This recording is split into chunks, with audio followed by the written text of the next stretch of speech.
Some Missouri Senate Republicans continue to block appointments by Governor Mike Parson. The disagreements revolve around changes to how citizens can put a question on the ballot. Missouri Capitol Bureau Chief Joe McLean has more. This morning, abortion rights advocates officially launched their campaign to pass an abortion rights amendment on the ballot.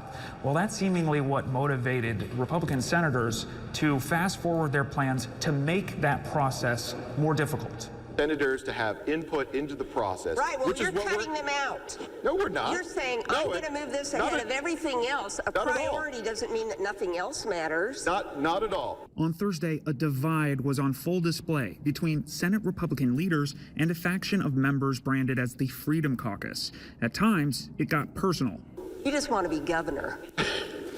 Hours earlier, a coalition of abortion rights activists officially launched a campaign to put an abortion rights question on the November ballot. Passing this amendment will give us an opportunity to take our lives back and remove politicians from our exam rooms. In response, Freedom Caucus senators scrambled to strong-arm their leadership into accelerating a resolution to put a different question on the August ballot, which, if voters approve, would make it more difficult to change the Missouri Constitution. It's a move they call IP reform, which failed to pass last session. So the final vote on IP reform last year that would have prevented what we are seeing now with the pro-choice movement from going to the ballot. You would have to swear an oath to protect and to defend the death of the unborn.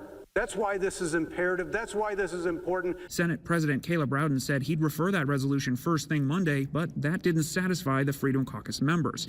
As of this recording, the group has refused to let the Senate move forward with anything else. Meanwhile, abortion rights advocates have just over 16 weeks to collect more than 171,000 signatures.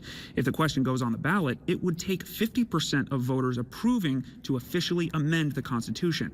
But the Freedom Caucus's measure would increase that threshold to 60%. Abortion rights opponents want that question to go on the August statewide ballot in order to affect November voting on abortion rights. In Jefferson City, Joe McLean, WGEM News.